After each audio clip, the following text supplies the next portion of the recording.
your mic, it's okay. Off your mic, Chai! Now wow, people wey suppose talk truth to power don't off mic. And if we talk, now 500,000 they go summer us, call them hate speech. But fear not, Maiyegun don't come. Him go torchlight every corner, nooks and cranny of all these bad people where they spoil our country.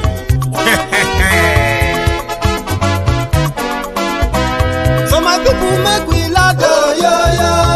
Maiyegun don't come, oh, yo, yo. My people make we shout, oh, yo, yo. Maiyegun don't come, oh, yo, yo. Maiyegun don't come, man of the masses, oh, yo, yo. Maiyegun don't come, oh, yo, yo. Maiyegun diary Politico, oh, yo, yo. Maiyegun don't come, oh, yo, yo. This one not the off in mind, oh, yo, yo. Maiyegun don't come, oh, yo, yo. Can in the touchlight every corner, oh, yo, yo. Maiyegun don't come, oh, yo, yo. Okay, some people be they holla say they want the power. Chai, them be promise us say we go get light and power. Nah. Them hustle so they can't get the power. But now they know they do anything with the power. Sure. Every day, dollar just they get the higher power over naira. See them talk say make we off mind, but thank God say Maiyegun don't come. So my people make you loud, oh, yo, yo. Maiyegun don't come, oh, yo, yo. My people make we shout, oh, yo, yo. Maiyegun don't come, oh, yo, yo. Maiyegun don't come, man of the masses, oh, yo, yo. Maiyegun don't come, oh, yo, yo. Maiyegun diary Politico, oh, yo, yo. Maiyegun don't come, oh, yo, yo. This one not they off in mind, oh, yo, yo. Maiyegun don't come, oh, yo, yo. Person where they do evil, no one make person talk. Them say that Maiyegun, that man too they talk. He too they talk. Say my. Good evening, good morning to you from wherever you are watching from. This is Maiyegun Live. Thank you so much for joining me from wherever you are. It's going to be a two-part broadcast tonight. You see, we have been doing so well. I mean, when people say, Maiyegun, you are doing well, I've got great friends, all of you, who would never, ever let me down. And I am so grateful.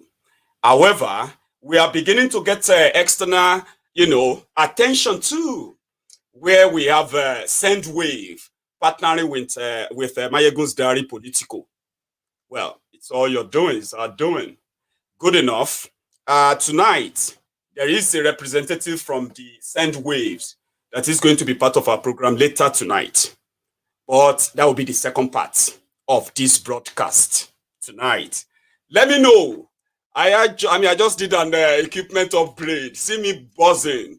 Even though the topic I'm about to talk, the topic I'm to talk about tonight, they are not supposed to make me smile because they are serious issues. Again, let us celebrate the small win. Yes, I've got great friends that support me all the way, all of you. And thank you so much for all of that. So, when it is time to bring in my guest, we just want to come and tell you how to make your money transfer experience to Nigeria something new. I mean, put together for the friends of Maiyegun, the Politico fans. Well, just before we get to that, let us get started. Today, the news broke that UK has nothing to do to help Nigeria, so to say. US has nothing to do to help Nigeria anymore. However, we are now on our own. And what I actually foresee, something I expected and I believe would happen, is that they would rather want us to sort it among ourselves. Once we slug it out among ourselves, and when they are pretty much tired of the influx of human refugees to the rest of West Africa, maybe that would then prompt the world power to realize that Nigeria, which was an idea that has come to an end, where nationalities forced together as part of Nigeria are now yearning, right? They are yearning. They want to leave this fake contraption. But a tribe in charge of government in Nigeria, which they love to deny, they want us to be politically correct while we watch people killed, people displaced, women, children displaced, kidnapped, sold as slaves in the terrorist market. The criminals who promised that Nigeria will be safe, these criminals are no longer being seen in the public like before. Fine. The other thing is that the grandstanding, the rub my back, I rub your back arrangement while they watch people killed continues. Tifnumbu, the champion of change, the man that sold Buhari, the killer, to the people of Yoruba land. Tifnumbu, who is actually not really different from his old, haggard, demented, breeding mannequin, Buhari, is jumping up again, while the collateral mumus watches. You who wait for them to probably make happen whatever promise they made to you, still waiting while you are being killed and displaced.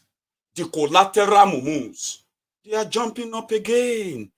2023. Rather than fight to stay alive, not just stay alive, exit from a contraption that has made our people poorer, that has made life more unbearable.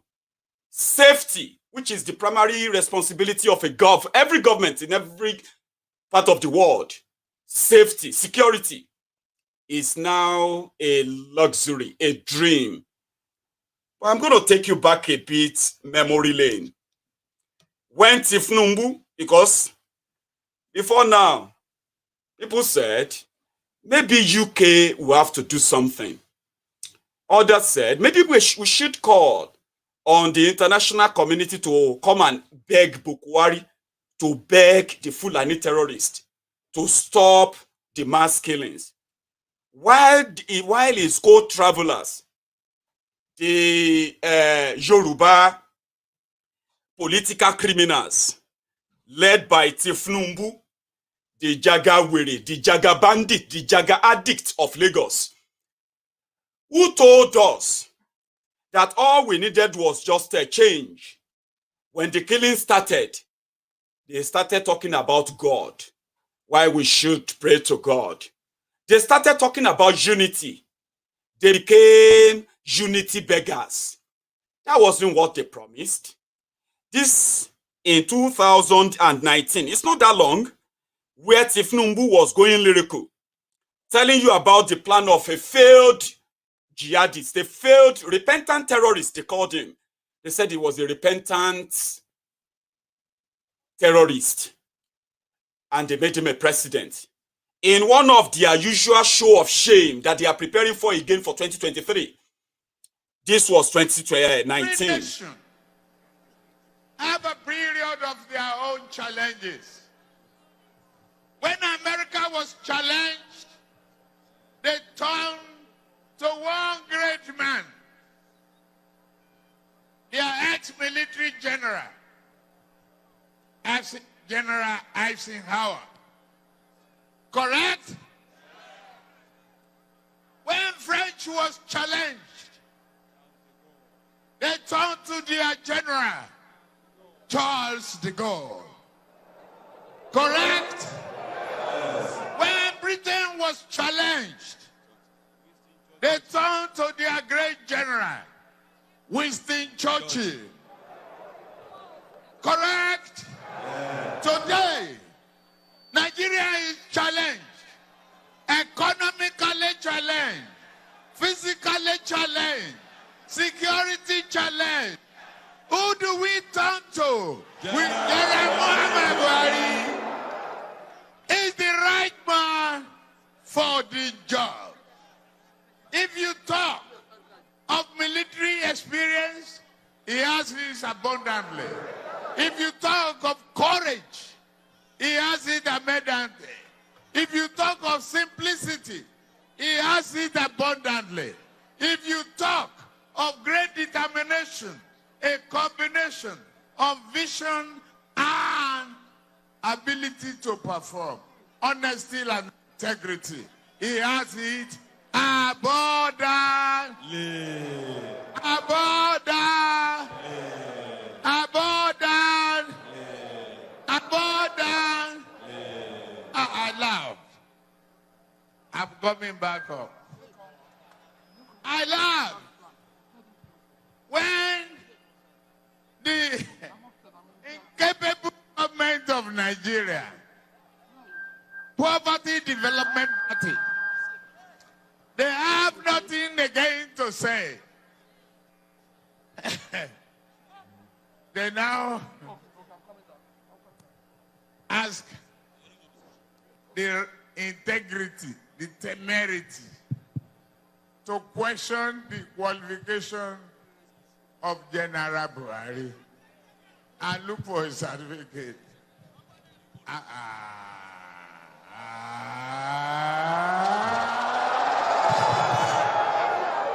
Shame on them.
Oh, really sorry. I think we're having an issue with the audio. Sorry about that. I just found out just now. I'm getting used to this whole machine. I'm sorry. Well, what I was saying there for that past 2 minutes was that the same Tifnumbu that was going lyrical, jumping up and down in 1999, I'm sorry, in 2015, rather, 2015, when people were questioning the education of Buhari, when people were questioning the competency of Buhari, and when people were questioning the past of Buhari, this Jagawiri, Jaga Adit, Jaga Bandit, which is pretty much not different from those who call him a genius. In 2015, when they were putting the scam together, that was him going lyrical, jumping up and down, and the rest of that, right? Meanwhile, the lifeless breathing Buhari, the only criminal in history, the only living criminal in Nigeria history, who democratically, illegally overthrown a democratically elected government, made himself the president, and destroy Nigeria within 1.5 years.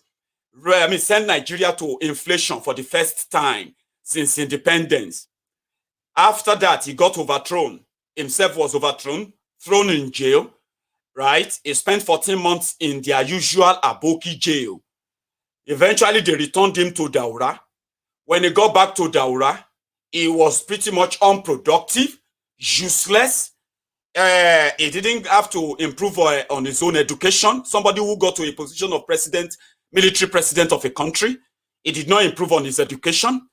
He did not improve on any skill. He did not learn any new skill so that he can be able to work and fend for himself. He was living off the free money given to him by his fellow terrorists who took over government after him. He had 150 cows in 1985, 150 cows in 1995, 150 cows in 2005, 150 cows in 2015. But you see these criminals, these drug addicts, these money mongers, yeah? They wanted somebody that they could use to intimidate and gain access to power and possibly make themselves rich. However, they got shortchanged. So that was him, Tifnumbu, going lyrical in 2015. In 2015, many of you were jobless today. You had jobs. Many of you who are, many people who are dead today, they were told that Boko Haram won't kill them anymore. School children that they kidnapped in 2014, Chibok girls, they have now kidnapped more and more massive numbers of school children under Boko Haram. In fact, under Boko Haram in just 6 years, under APC, the entire Nigeria is now asking for a total breakaway from the contraption. That was 2015. Now, in 2015, Boko Haram had no job. Those who had jobs, they called on him to be their president. When he became the president, those who had jobs became jobless. They are now the Voltrons on social media now. The Lagos Abobakus. However, you remember when they asked Tifnumbu what would be the solution to all of this nonsense? He said they should go and employ 50 million youths to feed them cassava, agbado, corn, and so many other things like that, morning, afternoon. So he eventually met his partner, a lifeless breeding mannequin. The mannequin inside us, old rock. And this is what Tifnumbu had to say again. The killings, the death, the near civil war state of Nigeria, they can pretend not to see it, but of course, they cannot deny its existence. The people who promise change, and next devil, they are now unity beggars. When you see anybody telling you that we need unity in Nigeria, we need to do everything, we need to have patriotism in Nigeria, we need to do this and blah, blah, blah, blah, while the soldiers are being sent to go and kill people, massacre people, genocide going on in Nigeria right now, coordinated by the Nigerian army, Nigerian security agents, yeah? But now, the people who promised you safety, people who promised you prosperity, people who promised to end corruption, they are now unity beggar. Since all they promised has failed, right? The whole country is about to go up in flames, like complete flames, right? Nowhere is spared. They are now unity beggars. It was in Aso Rock to see his lifeless breeding mannequin, Boko Haram.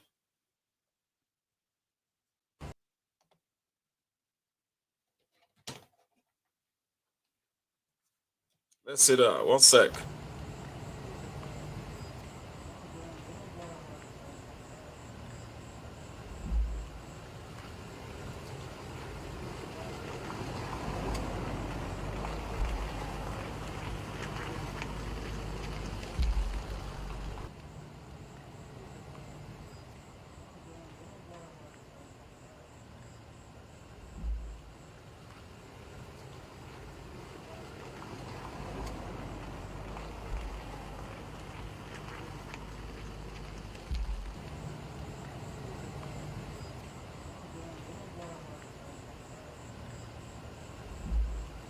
Of your engagement with the president this evening?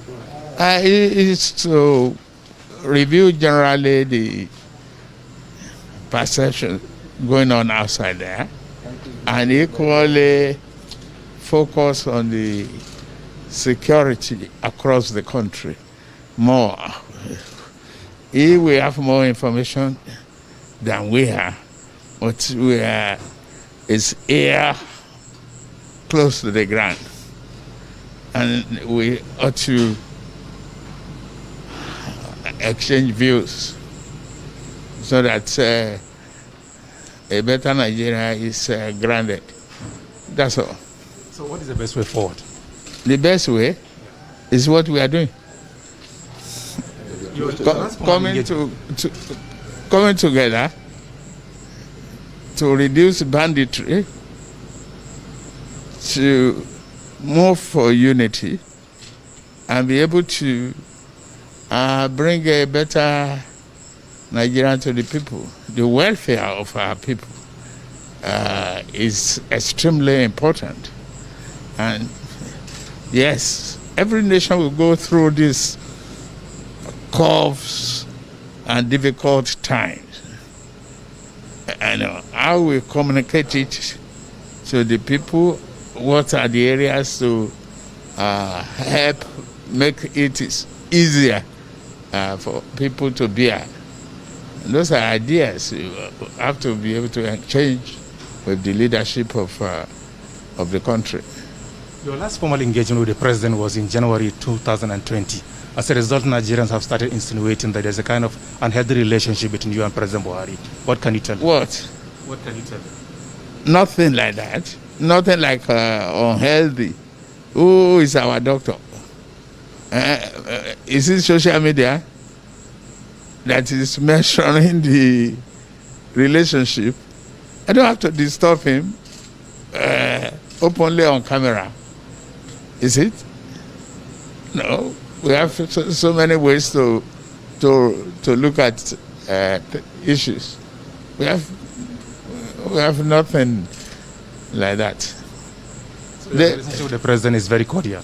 Very, very, very close and cordial, frank, and honest. Excellency, given the prevailing challenges of security confronting Nigeria at the moment, as you have said, what does the president need at the moment from Nigerians? Cooperation, understanding, and determination, effective security, effective information. There's no president who will want his country in chaos. Have you seen one? Point one to me.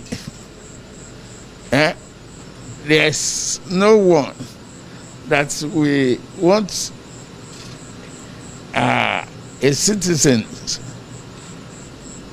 exposed to banditry and danger. You understand me? There's no president or leader that will want his nation fractured in tribalism, religious differences, and others. And it calls for serious management and serious evaluation and dialogues once in a while. That's all. So, Sir, President Buhari has made it clear that he will abide by the Constitution and leave the scene at the end of his tenure. What are the chances of your party returning power in 2023? No, I don't want to predict that one right now. I don't want to do that subject now. The chances is as bright as a midnight star. We continue to work for a better Nigeria, and that's all. That's what you need. You see, we cannot interject policy and politics and assumption into everything. We have a nation to build. We have a baton to pass. You can depend on Buhari that he will not spend 1 hour beyond his tenure. He will do that. He will comply with the Constitution. So, how it happens, read the Nigerian Constitution and find out from INEC website So, what else? Yeah, welcome. We will work with you to build a Nigeria that is not corrupt. I bring you a message of hope.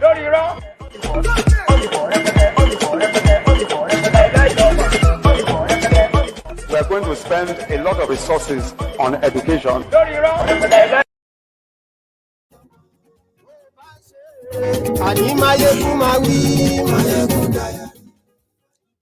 Lórí irọ́.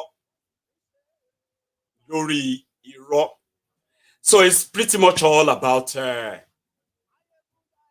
him trying to give himself a little bit of a reassurance, something like a validation, because as things goes on, what they usually do is they believe that the moment the Yorubas pushes for something, the center will no longer hold.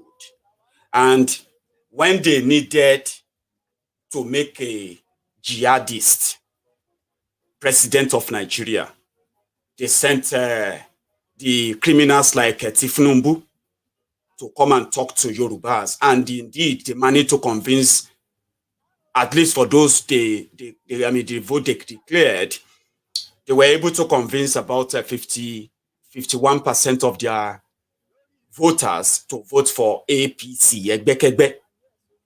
When Buhari became lifeless and a vegetable, they needed, it was us, the Southerners, who are exposing what was going on. Those who are the Buhari idiots from the Salafist northern Nigeria, they were pretty much defending him because it was all about the power and power and power. However, when they needed to calm people down in the southern Nigeria, you know what they did? They invited, let somebody shout hallelujah,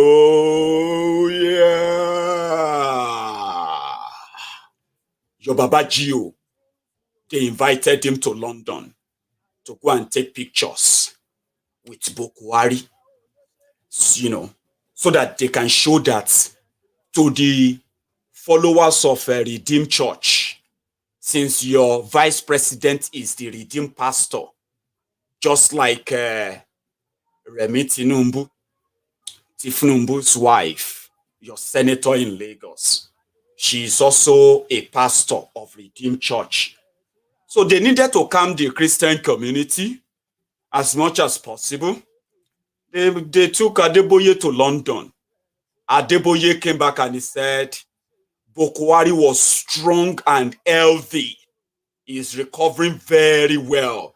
And he prayed for him for quick recovery. So many people who believe that Adeboye cannot lie. Sure you get? People who believe that Adeboye cannot lie automatically just believe that whatever anybody says about Buhari, even if they don't like Buhari, it's not as bad as people are saying it. Since Baba Adeboye was there, that was to calm the religious parts. For the political parts, Tifnumbu that they chased out of Nigeria to Equatorial Guinea after 2015 election, from Equatorial Guinea to South France, until Buhari became a vegetable in London in 2016. From nowhere, they brought Tifnumbu back. They brought him to London and Baba Akonde to come and do what? To come and show to the political class who are Yorubas that Buhari is alive, is ill and healthy, is fine. Do you get that now? That Buhari was fine. That worked for them. Because immediately after they got to London, so many people were initially feeling like, oh, maybe it's an opportunity. Maybe it's an opportunity for them. Because once Buhari pafuka like Yaradua, that would just make Ikene Shatabandu, fake Pastor Ruga, automatic president. So what happened to Jonathan? It just happened to the Yorubas. This time around, it will just be in the kitchen of the bodilon criminals.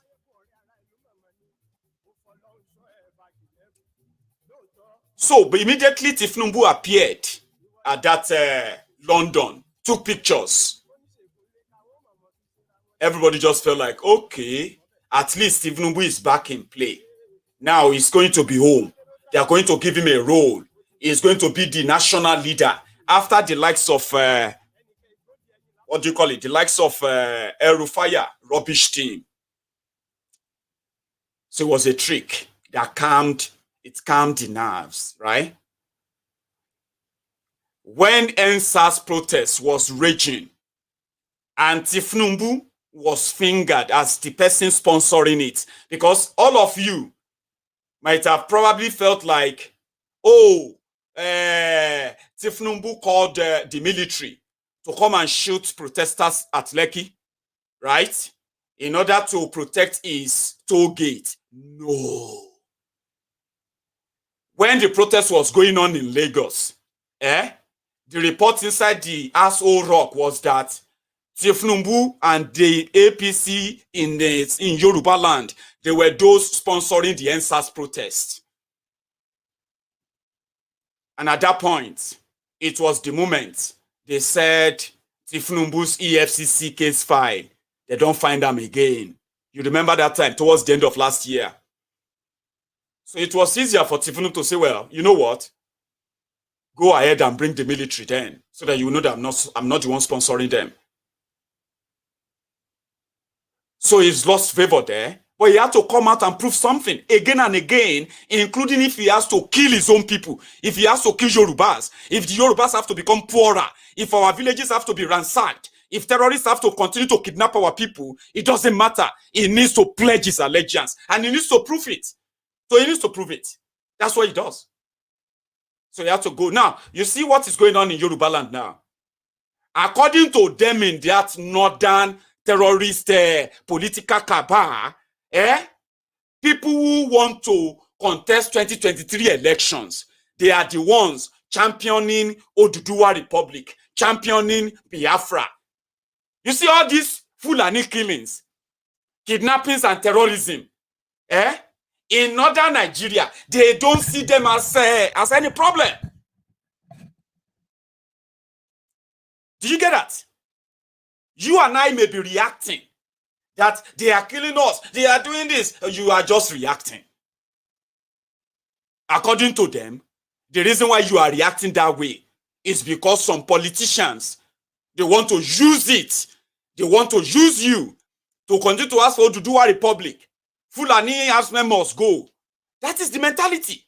And Tifnumbu and many of them currently in APC, what they have to do is to prove to this bloodthirsty terrorist jihadist in government, they need to prove to them that they are loyal, okay? That they are not those sponsoring Oduduwa Republic, or they are not those using the Biafrans. You get that now? Well, the Biafrans have proved themselves. It is now obvious that even the Fulani cabals in Abuja, they will never believe you if you tell them that Igbo politicians are those sponsoring IPOB and ESN. They won't believe you. They used to believe it. But now they know that even the governors, who people call the saboteurs, they would have to relocate to Nigeristan if the idea of protecting terrorists and killing your own people, which you can protect, killing them or arresting them, to satisfy whatever they wish. And let me say this very clearly, for the sake of everyone who listening and watching. Okay? PDP, APC, do not be deceived by any of them, okay? You see, even PDP, Papa deceived Peking, their own agenda is also Fulanization agenda inclined. Don't let anybody deceive you. That is why, Atifku, Saraki, and the rest of them, they would never publicly condemn Miyetti Alao publicly come out and call the likes of jihadists like Patan Tamil Isa pandemic, they will never come out publicly to condemn them. Because if they do that, they know that they will not be condemning just those people. They will be condemning themselves too. And they need their vote. The same underage voters that they are using the fake figures from that part of the country, they need it. So they must never publicly condemn the terrorists, other than just to say, oh, the government needs to do more. I condemn the killings of blah, blah, blah, blah in Oyo State. The government needs to do more and bring these criminals and bring this nonsense to an end. They will never, ever, ever publicly come out and tell you, speak boldly, that you see these Fulani terrorists committing these crimes. So PDP, as we speak, they themselves, they have already caught the bug of APC, Al-Qaeda People's Congress, Egbe. They've caught the bug. As we speak right now, they don't have any bold person that they can all say, oh, 2023, oh, since Buhari has finished. So in 2023, oh, we should just bring one of us governors, oh, PDP, oh, and be president, oh. They will never do that. Do you know what they are working on? All of them are working to become vice president, oh, Atiku. You know what they are going to tell you? They will tell you that there is no way we can defeat the APC in the north. There's no way. So we just need a northerner that can bring this blah blah blah. Meanwhile, APC, Egbe, which is just a Fulanization agenda, as they say, right? APC, Egbe will then give you one southerner. Since they have not done anything about your electoral whatever or your constitution, right? I'm giving you an idea of why you should never fall into the trap of whatever anybody, PDP, APC, whatever they're telling you. They are all in the same thing, and all the agenda is circled around the caliphate. And don't let anybody deceive you. So what they will do is that they will then give you a southerner in APC. Since Buhari will say it's finished, Abi, PDP will have to give you Atiku again. Since the northerners who told you PDP is this and that, on paper, you will just see them overnight. All of them will just bring your Atiku in. Since now democracy, Abi, the same KKK, 3 KKK that worked for Buhari and then Al-Qaeda People's Congress, Kaduna, Katsina, and Kano. You see the 3 Kardashians, they will just give on to Atiku again. You see all of these collateral mumus, these political jobbers from southern Nigeria that are going to tell you that breakup is not solution. They don't have any alternative. Tell them that, okay, if you really want to be serious, PDP, why don't you just give Peter Obi your presidential ticket? Just say that to them. They will tell you 1 million reasons why he can't win. Because they need the support of the North. The same North that they will tell that we all agree that the terrorists have taken over. So that's the game. So they will end up sending you back to that Fulani terrorist again.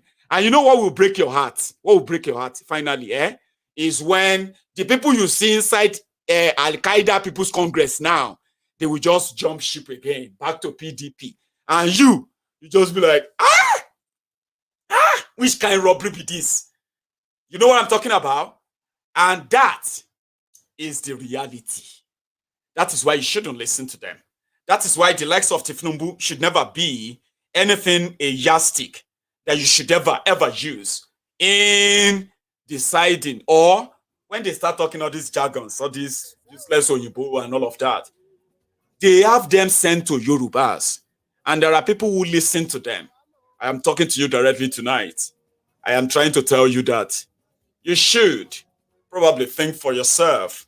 Do not outsource your thinking for the likes of this Tifnumbu and other people paid.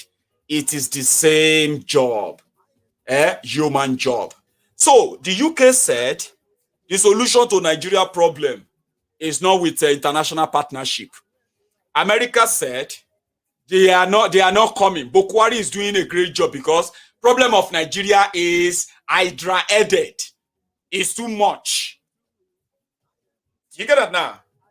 So everyone is like, you are on your own. That means I'm attacking your journey. We'll settle on from here. Okay? There's something I want to share with you. This is trending. And for your information, I am going to be bringing on my guest very soon. And that will be in about 20 minutes. I will remind you again. But before we get to that, listen to this. Where Tifnumbu's wife was trying to shot somebody expressing the dilapidated, destroyed security structure in Nigeria. Watch this. Care is not taken. We are all going to be consumed in this place. Sitting here pretending to say that we are the people of the country until when one of us is killed before we know precisely what is the problem on ground. Our relations, our people cannot sleep. Every day killings here, killings there, killing over there.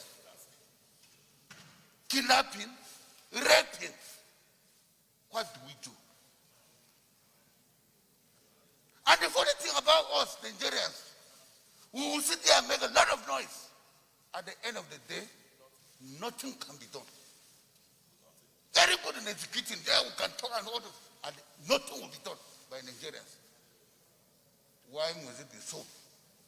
And when we are trying to take decision, we expose all our plans for the bandits to know what we are planning to do.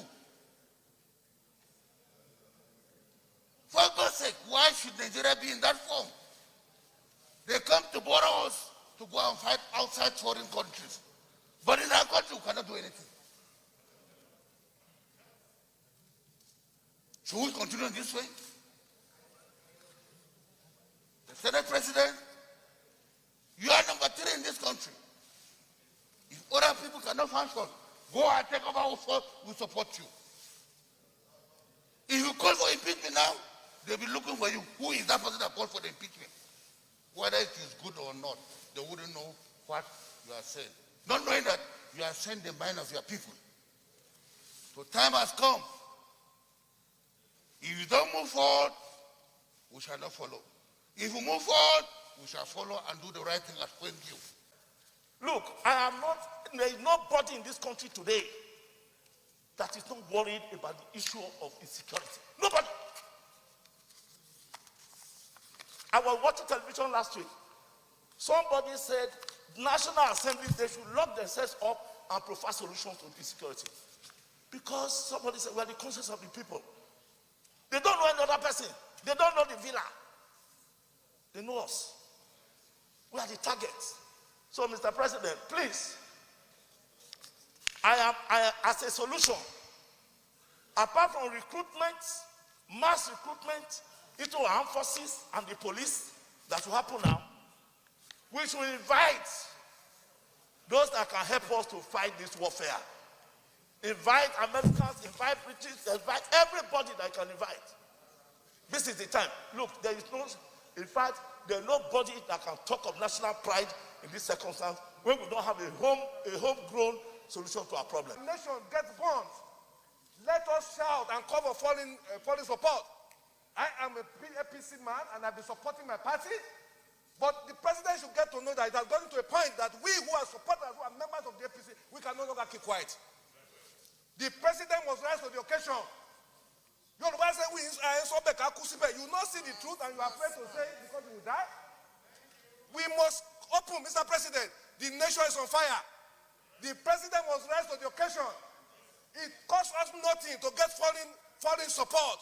We must rise to the occasion. We must bring in people to save this country, or else we'll be consumed. Every one of us will have a chapter for history. Whenever the history of this period will be written, whatever is our position, we have a chapter. We cannot keep quiet any longer. It has gotten to a point that we cannot sleep with our 2 eyes closed. We are not free. Our children are not free. The president must rise to the occasion. There's no nation that is so powerful that it doesn't need support of other nations. Individual cannot say you will leave the war without any other person with you. So we must rise. The situation is, our security system has collapsed. It has failed. And because it has failed, we need to look for foreign support. It costs Nigeria nothing. We cannot save this country. We stay in our homes. Our country is bleeding. People are in poverty. There's no food. People are hungry. Insecurity is threatening us. We cannot pretend. It's better we're not here. There's the next thing that we hear people are dying. Every day Nigerians are dying. We must rise to the occasion. And so me, Mr. President, I don't intend to re-emphasize the fact that any government that cannot protect its citizens, whether it is local government or state or federal, has lost legitimacy. Mr. President, the situation we found out in our country today is not irreversible. It is that the problem is that we have not been able to pay sufficient attention or take this matter seriously. Sri Lanka, Colombia, Israel, they've gone through this road and they overcame them. So we should not be ashamed to seek support and assistance of such countries to help us. We had COVID-19 in this country in year 2020. Some states were shut down in order to deal with that situation. I think this time has come for a place like Niger State to be completely shut down and protect their citizens so that we'll be able to save those who are still alive. If we cannot do that, then we're not serious and then we're not fair to those who are alive. Those who are killed in Nigeria on the basis of senatorial zone or geopolitical zone on a daily basis are more than 10 senators who are present. We are here 109. They kill more than 109 people every day in every geopolitical zone of this country. These are not just statistics, they are human beings. So, Mr. President, time has come for us, if possible, to shut down this Senate and be able to find a solution to this matter. If we need to meet here again tomorrow, or maybe on executive session, and revisit all this issue I've said before, and represent it to the federal government, I think it is worth the day. And that is when you need the parliament to be alive, not to close. And we should never be deterred, we should never be discouraged with discussions that we hold here, because this is the essence of parliament. But we follow it up, we insist that our resolutions are implemented. Today, there is no level of arm of government that is not concerned about the security situation. Everybody is concerned. What is crucial is for us to bite the bullet. We must appropriate funds, even though that's not the only way out. That's not the only solution. But the military, particularly our security agencies in general, require additional manpower, so much manpower. And I believe that they cannot just recruit people without funds being appropriated for them to do that. So we need to have supplementary budget to fund not only the recruitment of additional personnel, but also procurement of weapons and platforms. It's going to be expensive, but that's an investment that is worthwhile. The Olori Brukus have been budgeting money. Let me tell you the background. That Lawan is talking about equipment. He's talking about recruitment as well.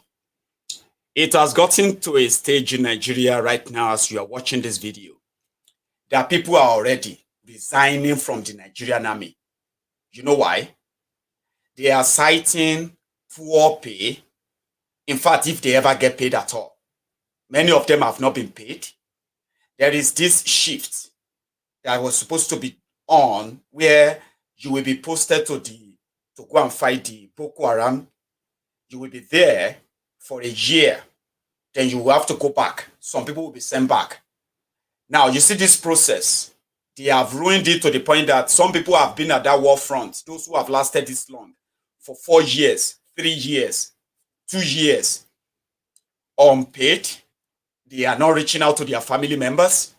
And at the end of the day, the government is also giving intel, the same intel they give to the military, right? They will tell the military there is an intel of the terrorist grouping from so information, and we want you to go there and crush them. So the soldiers will be moved, like while they were on their way to go and, quickly give a surprise fight to this terrorist. They will be the one to receive the surprise because the terrorists would have received the same information And many Nigerian soldiers have been killed through this. Another one is this. Whenever Nigeria just take delivery of new weapons, either bought or gifted to them, within the first 2-3 days, the Boko Haram, they will invade where they are keeping the weapons. Soldiers who are living in the barracks where they are keeping the weapons, they will not have weapons to fight back. The terrorists will kill those they will kill, and they will chase those they will chase, and they will take over the base, cut away all the weapons they can get. So it's pretty much like every time Nigeria buy weapons, since you have terrorists in government who have information, all of the information, right? Every time Nigeria buy weapons, Nigeria is buying the weapons for the terrorists. Today, if you go online now, you will see all the pictures and videos of the weapons that Boko Haram terrorists stole from, well, they took from the Nigerian army. Okay? It is a racket. It is a scam. It has become a bigger industry. Those who appropriate money, those who print money, it is all a bigger racket. For 4 years, they have spent over 2 trillion naira fighting Boko Haram. If that sounds so far-fetched to you, do you remember when Boko Haram withdrew $1 billion from the excess crude account in 2019, before the election, 2018 rather? Do you remember that? Convert $1 billion to naira. And that is just a single withdrawal. They said they wanted to use the money to buy weapons to fight terrorists. Now that is a single withdrawal. In a single trip, convert $1 billion to naira. So if I tell you that in their 6 years of fighting terrorism, they have spent over 2 trillion naira, Boko Haram's government alone. Overall, in 10 years that they have started fighting the terrorists, Nigeria has spent over 4 trillion naira. Now, with all these spendings, what we found is that the service chiefs are billionaires in dollars, by the way. These guys are rich guys. One of them who just left office, Buratai the Butcher. Buratai the Butcher, who was the immediate chief of army staff, he was so rich that he bought properties for his 2 wives in Dubai. When they asked him where he got the money from, he said he is a snake venom merchant, somebody who has a snake farm and has these large, massive snakes that gives him venom that he extracts. Only God knows. They said snake venoms are very expensive, maybe. But we never heard about this great, massive snake farm in northern Nigeria that is producing so much venom that the owner is a billionaire in dollars and he is an army general. There is no record of that. But well, under Boko Haram, Buratai the Butcher is a rich man. Not just that. He became so rich that when under him, Boko Haram became the establishing industry for other terrorists in Nigeria. They now have bandits. They call them the bandits, but they are actually Fulani terrorists, the same Boko Haram. When Buratai the Butcher finished, Boko Haram, lifeless Boko Haram, compensated him with ambassadorial appointment. That is the reward. So, of spending 4 trillion naira fighting Boko Haram. You know the story. There is no safety. There is no progress. And I think we all know why. If you know these guys. While we warn all state governors that stand against the implementation of the Ruga initiative to desist and give peace a chance, we place President Buhari and the federal government on notice that they must act to halt and completely stop this raging madness within 30 days, beginning from today, Wednesday, July 3, 2019. For the avoidance of doubt, We advise the federal authorities and the southern leaders to heed the 30-day notice, failing which we would most definitely be left with no option than to consider resorting to our decisive line of action. We remind the nation that so long as the Fulani would not be allowed to enjoy their citizens' right of living and flourishing in any part of this country, including the South, no one should also expect us to allow any Southerner to enjoy the same in northern Nigeria. You get that? And it's right. The Middle Beltans have been bleeding. They did this in Benue. All right? And before I actually share that, when I get back, right, I'm going to bring on my guest. We're going to have a break. Okay? That break, we're going to have a break. And that break will be about the sponsor of this segment of Maiyegun's Diary, Politico. It's an advance, it's an advancement, I would say. And we are proud that we've gotten here. Tell me, by the way, how is the audio?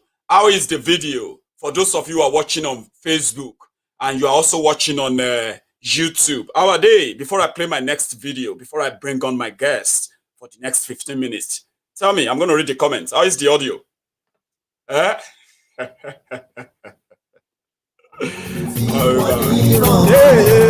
Tẹnitẹni ọmọ Máyégún ọ̀rẹ́ ará ìlú mọ̀mọ́ ni mo fọlọ́run ṣọ́ ẹ̀ bá kìlẹ́bù. Lóòótọ́ olódodo ìlú ọ̀tá ìlú mọ̀mọ́ ni ìwọ ṣá máa ń ṣọ́ra kò sì mọ́ bẹ̀rù. Ọ̀tá lè rí bóníṣègùn lé káwọ́ mọ̀mọ́. You like that? It's amazing. So let us go and check what they have done, these terrorists. For those of you who are seeing that video for the first time, right? I'm going to keep reminding you that whatever terrorism you are witnessing in Nigeria today, they told us in 1999. And the moment Buhari came back, boom, everywhere is up in smoke. Let's go to Benue, where their governor was appealing. And when I come back, I'm going to be coming on with my guest from Sendwave. Then we'll continue after that. Watch this.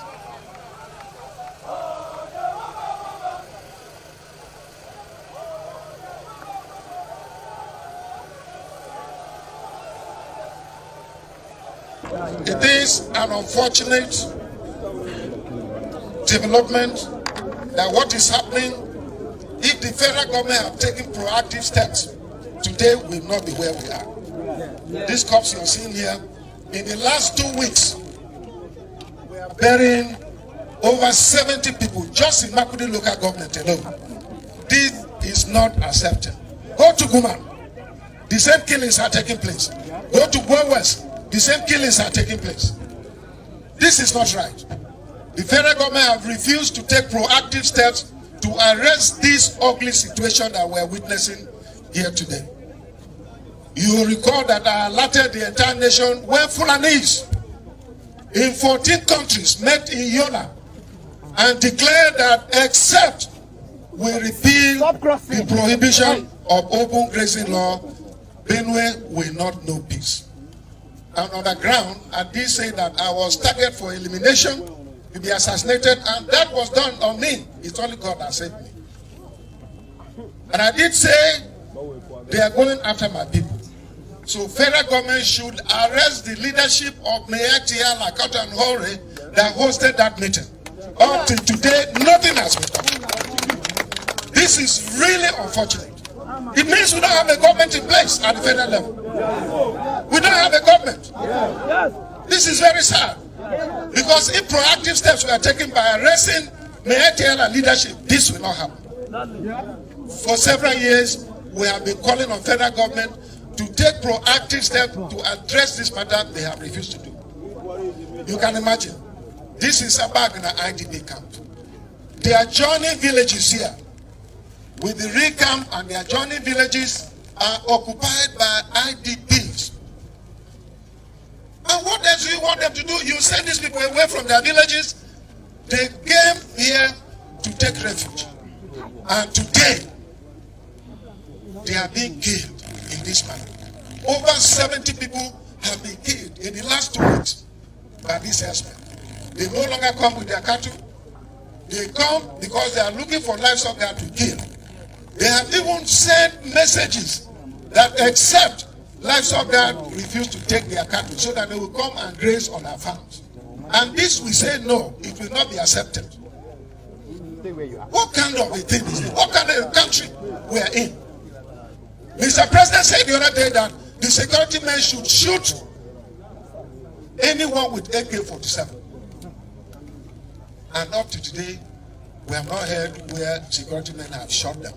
The Minister of Defense came and reversed what Mr. President said, that they said they are arrested and prosecuted. Where are we going? How do you wake up every day and you see your people being killed? How can I be a happy man with this kind of a thing? How can I be a happy man? So please, Mr. President must do the needful. And I want to suggest that immediately let there be a security summit. I am aware that in Niger, in Zamfara, all over the country, northeast, northwest, north central, southeast, south, west, all the places, this kind of barbaric act is.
Hey, how's it going? Can you hear me okay? There you go. I think I can hear better now. Sorry, I'm still having a problem with my audio. So, great. You're welcome. So, this is Maiyegun's diary, by the way, and first time of us, in fact, seeing face to face. We've had a lot of chats. Now, Sendwaves. I've got friends on Maiyegun's diary, and I believe that from your own findings, you know Nigerians send a lot of money to Nigeria, especially remitting money back home. And you, coming from an organization that has developed an app that makes that easier.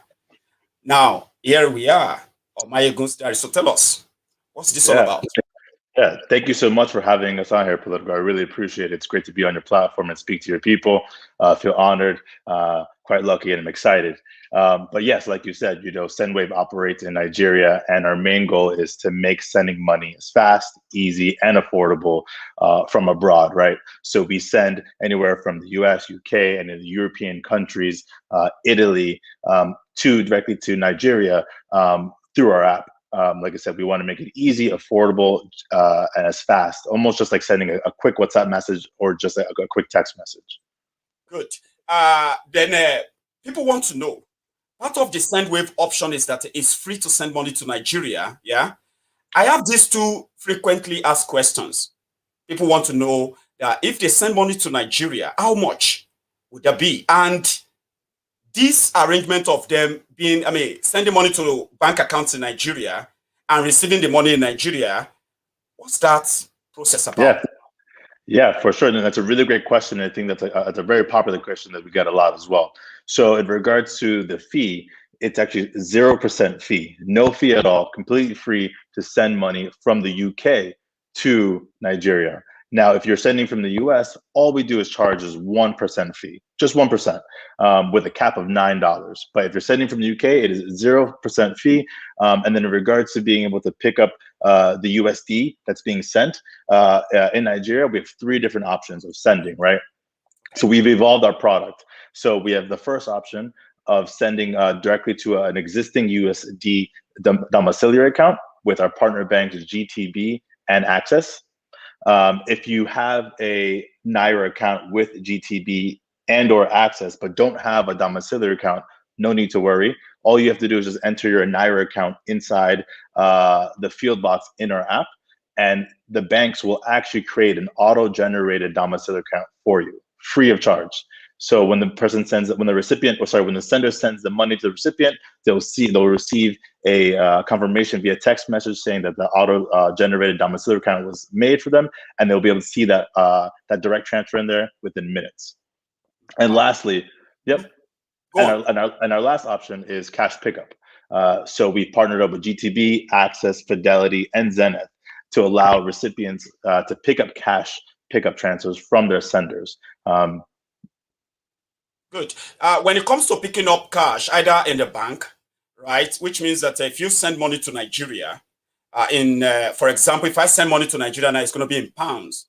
But when that money gets to Nigeria, instead of it going straight into a Naira account, that bank will automatically create a domiciliary account for me, where the money I just sent will be deposited in. And can I pick that up immediately? And can I get $1 out instead of Naira? Yes, 100%. So when you're sending pounds directly to one of either the existing USD bank account, the cash pickup, or creating an auto-generator account, that will be converted into USD, and the recipient can then go to any of those banks and pick up that USD, the US dollars, directly in hand. All they need to do is go into the bank account, show their normal proof of bank account ownership, their IDs, just as you would go to any time to the bank, and the cash will be there ready for pickup. And they will give them the dollars, you said? Correct. Yep. Dollars in hand, and from there it's up to the recipient to do what they like to do with it. They can exchange it to Naira at the bank, or go to the local exchange facility to make that happen. Beautiful. There's also this arrangement, because I read that up somewhere, where if you send money to Nigeria, CBN is making one arrangement that will give you 5 Naira on every dollar. Does that also apply to Sendwave? If you send money, Yep, that applies 100% to Sendwave, and I believe that the initiative. Mm-hmm. Yeah, I believe the initiative ends May 8th. So if anyone listening wants to send money now, so we can take advantage of that free offer. Everyone loves free money, right? So in regards to the initiative, for every $1 that is sent and received, the CBN will apply 5 Naira to that account. So if I were to send, let's say, Politico $100, right, from the US to Nigeria, you would then go to the bank. You can go show them the proof of your bank account, withdraw the $100, but then in turn, they will give you 500 Naira as well. So they will give you 2 stacks of money, if that makes sense. They'll give you your USD that I sent you, and then the incentive of the 5 Naira from the CBN. That ends May 8th. That ends, okay, that's a promo that's ongoing, right? Correct. Yep. So take advantage 100% as soon as possible to collect that free money. Now, then after that, it means that if I send money to Nigeria, for example, I'm here, right? And let's say I have a bank account in Nigeria and I want to put money in there. So does that mean that by the time I get to Nigeria, I would have I have a domiciliary account automatically opened for me? Would I need any special ID number or anything at all to get the money, or just my normal bank ID, which is with the bank? Correct. Just the normal bank information that you usually go to your bank as usual. Our partner banks, once again, who are operating with the domiciliary account incentive and domiciliary features, are GTB and Access. So if you have a GTB or Access bank account, once again, we'll go ahead and they will automatically create an auto generated domiciliary account. And the USD will be deposited in there. We are adding more banks, so if I did not say the bank's name, just stay tuned. I will definitely be back on the show with more updates later on. Our communications team does a really great job of posting on our social media accounts.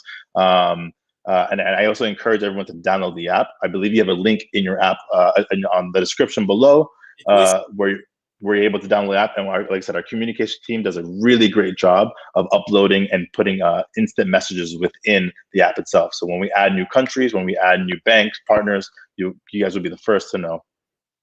So can you please repeat the names of the banks again? Yes. Currently, yeah. Yes, sir. So for our 3 features, right? If you're looking to send directly to an existing domiciliary account or take advantage of the auto-generated domiciliary account, our partner banks would be GTB, GT Bank, and Access. That's GT Bank and Access Bank. If you're looking for cash pickup, you don't need an account at any of these bank accounts or any of these bank partners, which are Zenith, Fidelity, GT Bank, and Access. So if you're doing cash pickup, you don't need a bank account at all with Zenith, Access, Fidelity, or GT Bank in order to receive those funds.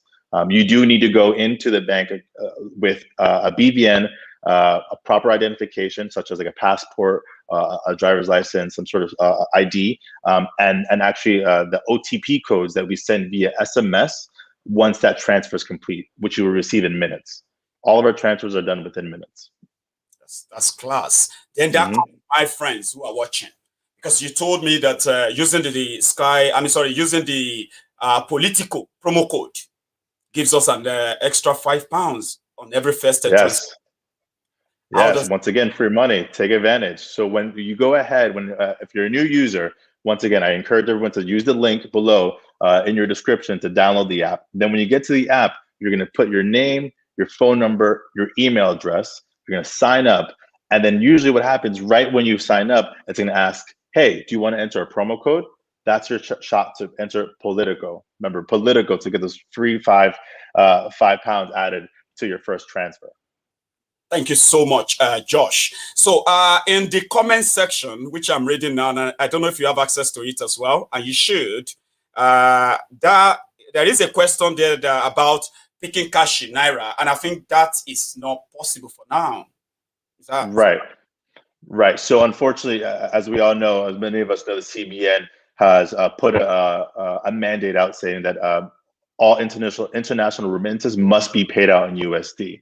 So prior to this, we were able to send directly to Naira accounts. We were able to withdraw Naira. But since that changed, we had to adopt and evolve our product. So everything that is paid out now will be in USD. So the receiver will receive US dollars. Correct. Yep. All US dollars. You don't worry, Josh. If I'm sending money to anyone, I'll tell them to take it in dollars anyway. But don't worry. So, Josh, there's also another comment in there. You can read up too, because we have about 2 minutes to go. The line is opened, but we won't be taking the call tonight. Okay. It seems that the message is well past, I would say, that the next time you come back, because you and I are still here like 2 more times. Yes. I'm looking forward to that. Okay, but let's read the comments. People are saying that it's not available in Germany. Tell me, are there anywhere in Europe where the app is not downloadable or usable as we speak? Right. So, and to be quite honest, that's probably one of our most frequently asked questions. When are we going to add Germany? When are we going to add Germany? And we're listening. Don't worry. We hear you guys. We want to make good on all these requests. And like I said, just stay tuned to any communications. Once we add new bank partners and once we add new countries, you guys will be the first to know. And when we add Germany, I'm definitely coming back on the show and telling your users that Germany is added. But as of right now, you can send from the US, UK, Canada, Ireland, Italy, and Spain. Directly to Nigeria. And once again, once we add more countries, you guys will be the first to know. Great. Thank you so much, Josh, for your time tonight. Okay. I'm going to see you some other time. Okay. You have a good evening. Thank you. Appreciate it. Cheers, have a great evening. Thank you for having me. Yeah, it's a pleasure. Have a good one. Bye-bye. So, guys, thank you so much for that. It's just to tell you that, well, yeah, we are going to start getting used to this, where we get our external sponsor who believe in us. Again, the link to download the app, to access the app, is right there in the description of this video. Okay, from wherever you are, those mentioned the countries, UK, US, Canada, Italy, Spain. These are the areas they have for now. So if you are my friend from any of these parts, you can download the app, right? Use Politico as described, And let's see how that goes. Right. The Nigerian government, as we have now come to conclude that no matter what anyone says, they're not going to change way. No matter what you do or how worse this gets, they're going to ask you to get used to it. Because there is no new idea to bring everyone out of this. 48 days ago, news broke out of the kidnapped school students of College of Forestry and Mechanism in Kaduna. 48 days ago. Meanwhile, we don't know how many of them they have killed. But for those that are still alive, they are still in captivity.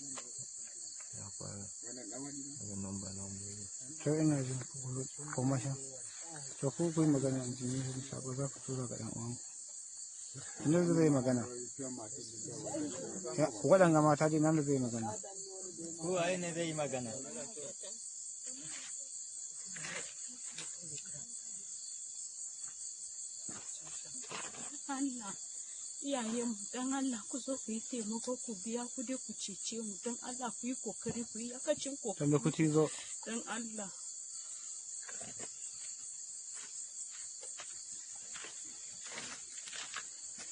My name is Yahaya Paul.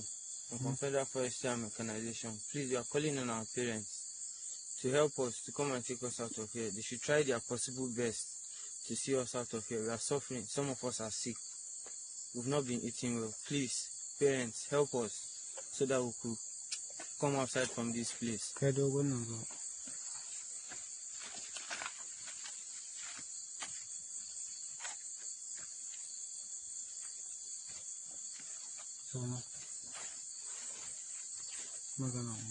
My name is Benson Emmanuel. Please, we are begging on our parents, please, to come and help us out of here. We've stayed here for days. We have not been eating. Most of us have been sick. Most of us are hungry. Please, we are begging on our parents, please come and help us, please. Please, we're tired of here, please, please.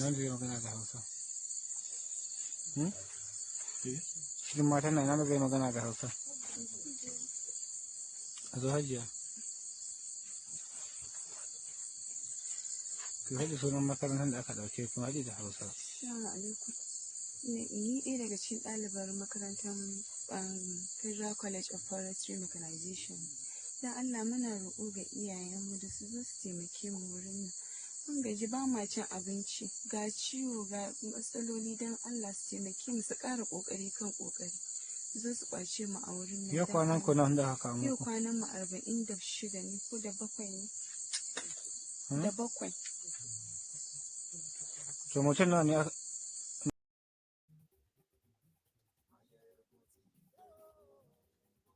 They are still in captivity. The governor of Niger State also came out and told us this. The situation is critical and it's terrible. Last night, we had over 3,000 people here from communities that have been displaced by bandits and Boko Haram elements around Munya and Shiro local governments. However, some of them have started going back to their various homes. And there are some other communities that we think are safe, they can go back. But the vast majority of them will have to remain here because their towns have been taken over by bandits and Boko Haram elements.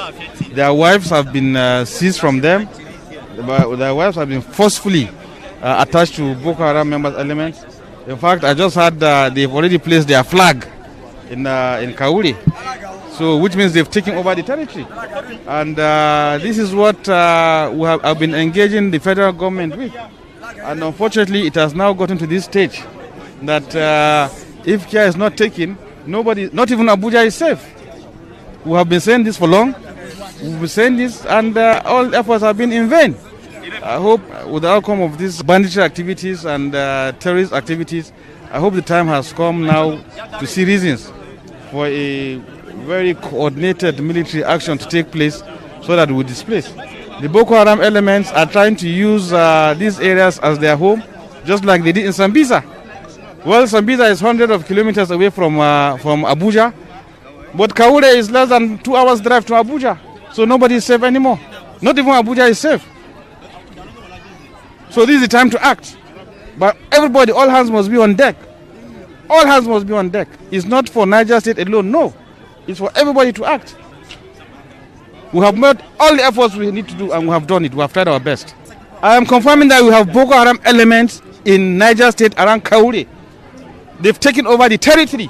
They've installed their flag. I'm confirming that now. They've taken over the wives of people by force. As sad as this sounded, right?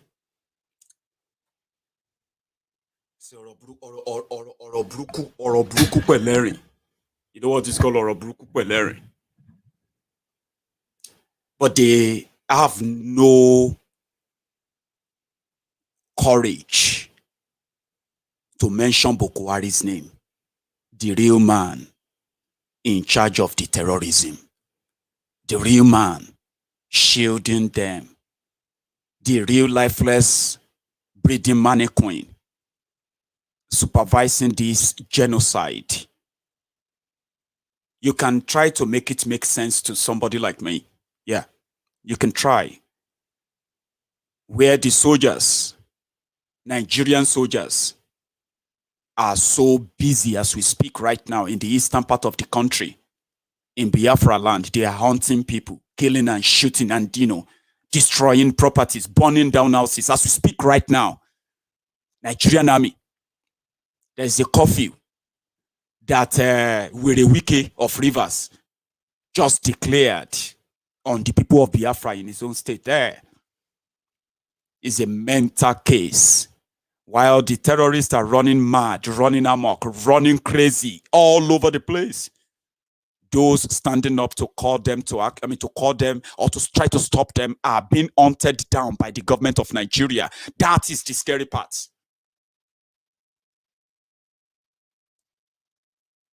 The people knows that the government is behind the terrorism in Nigeria. Not everyone is bold enough to say it with all their chest. Others who knows as well and decide to speak otherwise are those who are pretty much benefiting now or are looking forward to become the beneficiary too. It is a case of dog eat dog. Who are the dogs? Eating dogs. Definitely when the criminals who are now, the jihadists who are now in charge of Nigeria were out there, they made us believe this, remember? That has become so incompetent, we'll be praising them and say that, oh, terrorism is happening, Jonathan is doing nothing. Well done, Jonathan. Are we supposed to do that? We are in opposition. Our job is to look at even good things that they are doing and say they are not doing it well. That is the job of opposition. So we have no apologies for pointing out to Nigerians that this government is incompetent and has failed to provide security. If you say we are politicizing it, fix the problem so that we can't politicize it. Okay? Are we politicizing breathing of air? Every Nigerian can breathe air. We can't politicize it because there is no problem there. But if you fail to supply petroleum products and we say you are failing, you say we are politicizing it. Fix the problem so that we don't politicize it. If you say that there is terrorism, we are politicizing it, eliminate terrorism. 5 years ago, nobody is talking about terrorism in Nigeria. Under Jonathan, it has become an industry. And we should not take advantage of their failings so that we secure the votes of Nigerians in the next elections. There must be something wrong with them. We have made suggestions to the government on how to improve security. They have ignored it. They have set up 5 different committees that have given them recommendations how to address this problem of terrorism in the last 3 years. They have not implemented one. They are incompetent. But they try to blame other people. So at this stage that we are right now with terrorism in Nigeria, what do you think is the solution, especially on how to rescue the girls? Look, the government has the solution to this problem. Several committees have given them recommendations. They should just implement the recommendations in their drawer. Okay? As for rescuing the girls, we have seen examples of what countries do when this situation happens. You should have military action on the one hand and negotiation on the other hand. You should not foreclose anything because the lives of your citizens are at risk and you don't want to lose one life. You don't want to lose the life of one person. You don't want to lose the life of 250 girls. So whatever it takes to rescue those girls, should be done. If one of these girls was Jonathan's daughter, the story will be different. The only reason why these girls are still in captivity is because they are not the daughter of any important man in Nigeria, and we know it. And if you say I'm politicizing terrorism, go and rescue the girls so that I don't have a basis to politicize it. So are you in support of negotiation? They are now the people in government. How come the children that are being kidnapped are still in captivity? Why is he not going out there to rescue them? Because those that will rescue them are busy hunting and killing people in eastern Nigeria. This was yesterday. He's on fire. He didn't command over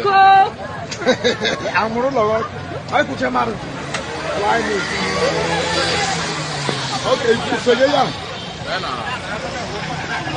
When you take body member, you may have one about Danny.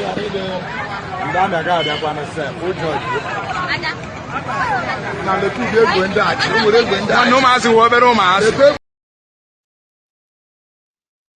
that was Imo yesterday. People are reacting. It is like if you go to Imo State, the way their military and their security agents are ransacking everywhere, right? They say sometimes you may wake up early in the morning on your way to work. They will just tell all of you to walk on a single file on the road. Raise your hands. If you fail to raise your hand properly, they will beat you, eh? That is like a common thing in the eastern Nigeria now. Soldiers will just come early in the morning. They will tell all of you to raise your hand. Oh yeah, carry your hand up. Because in Borno, in Yobe, in Adamawa, in Niger, Kebbi, Sokoto, where their sultan is, you will never see their soldiers there asking all those terrorists. That's why you see them on social media. Some of them, you see Abdullahi, Usman, Abdul this and that, waiting for the day they are going to read the news that they have killed Sunday Igboho, because according to them, they are terrorist sympathizers. These are the terrorist sympathizers that are being breeded in northern Nigeria. You know why? Because there's nobody to checkmate anybody. But in southern Nigeria, they are holding gun, wielding gun, shooting down all our youth, killing our people in the name of one Nigeria, Nigerian security agent. Go to eastern Nigeria. That's exactly what they are going to be doing in Yoruba land as well. There's a part of this broadcast tonight that I want to also test. You can phone into Maiyegun's Diary Politico tonight for the next 20 minutes. Okay, I can take the calls for those who might want to say one or two things. Okay, I'll open the line now for everyone who might want to. But we have another part. Seyi Makinde, the governor of Oyo State, shared something with us on the efforts to curb the influx of these Fulani invaders and Fulani terrorists. There is no plan yet on how to get rid of those that are already in Oyo State. But they share this as an improved response to the insecurity in Oyo State.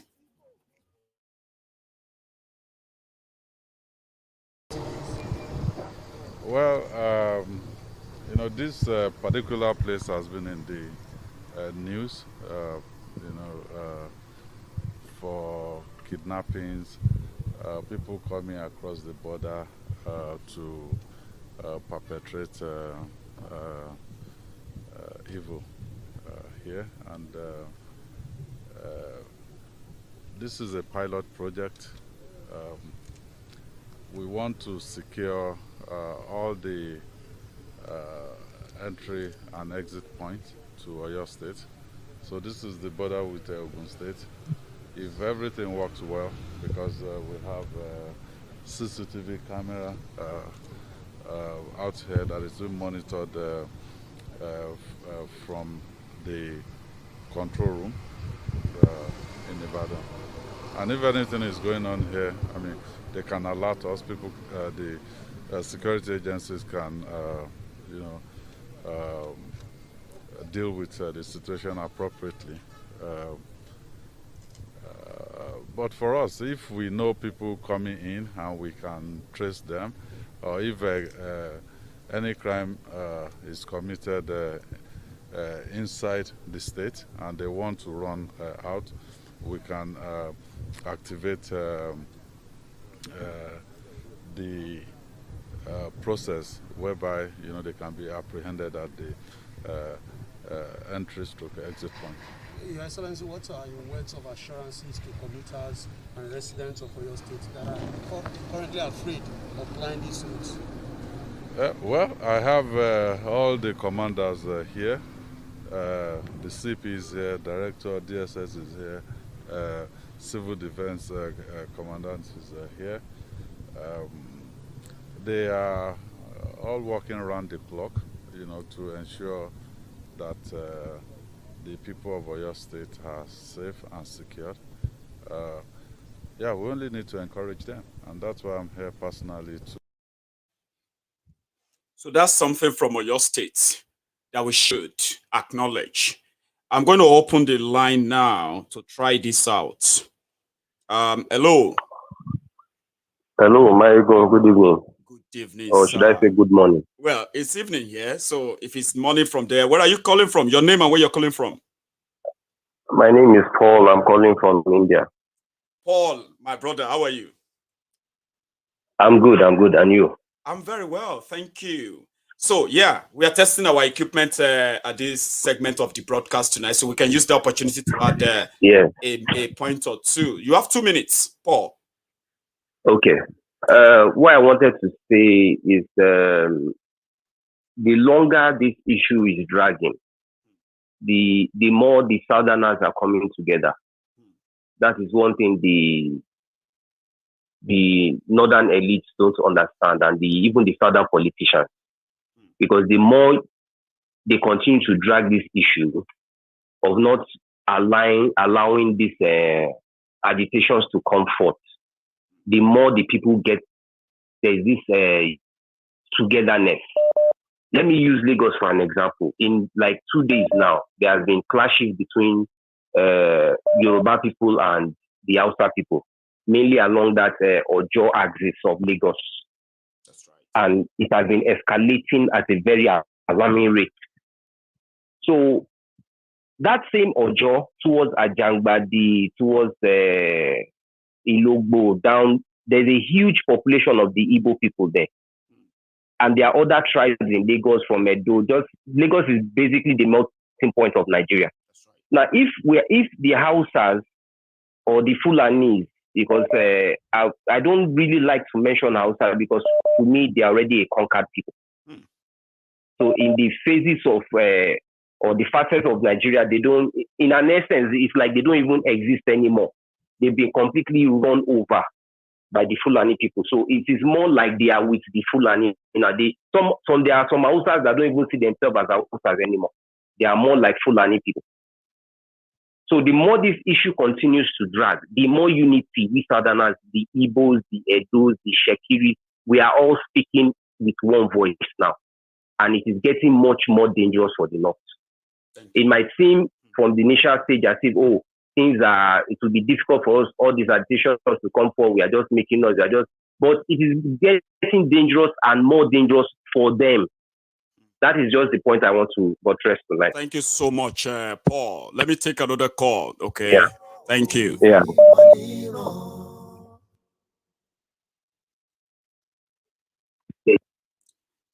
Hello there. Hello, can you hear me? Hello, hang on there, sorry. Hello, can you hear me? Oh, what happened? Hang on. Hello, can you hear me? Yes, I can hear you. I just want to contribute to the ongoing program.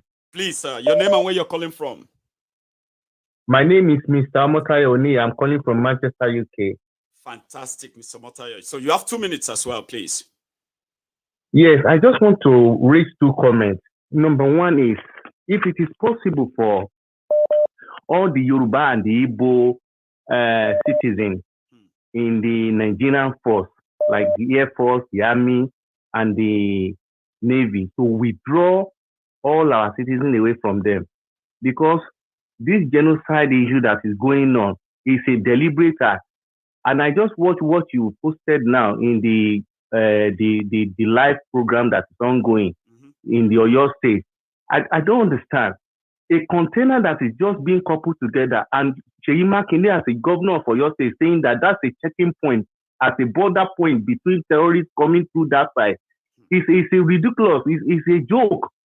These people, they don't have the interest of the common masses. We should all get rid of them and let this referendum come through. If they really want, people that are saying that they want one Nigeria, let us put into plebiscite. Let us test it through the opinion pool of the people. That's all I want to say. Thank you very much. Yeah, let's take another call. Here we go. Hello. Hello there. Can you hear me? Yes, I can hear you, Maiyegun. Good evening. Good evening. Your name and where you're calling from? I'm calling from the UK. Maiyegun, there was one documentary I stumbled on YouTube. Maybe you can have a look. It's called Slavery Roots.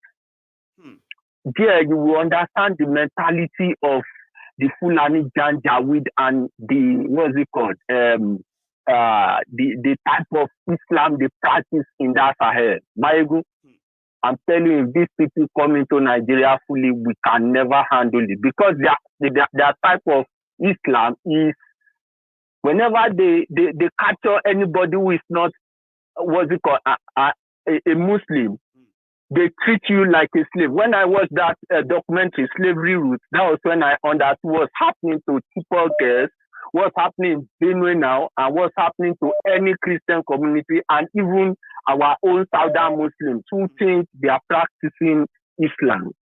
When they watch Slavery Roots, it was a documentary run by DW. It is 4 series. You will understand what is happening in Nigeria and why, what's it called, pandemic and Buhari cannot do anything about it, because they're from the same tribe. You see, the ones that are even in Nigeria are better. Those ones that come from that, they are Putajalon system, Gambia. Those ones, they are more crazier. Deadlier. So, and you know, let's say that they always align themselves with Arabs. When you look at that documentary, you understand, maybe you understand better, more than what you even know. Thank you so much. But please, before everybody watch that, what's it called, Slavery Roots, I want to tell you, do not look at it and become, would I say, I'm the better, I would say. Or go against white, because it exposes religion. Thank you so much.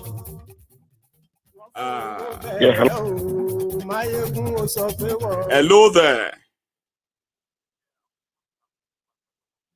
Oh, one moment. Can you hear me? My name is Uche. I'm calling from California, US.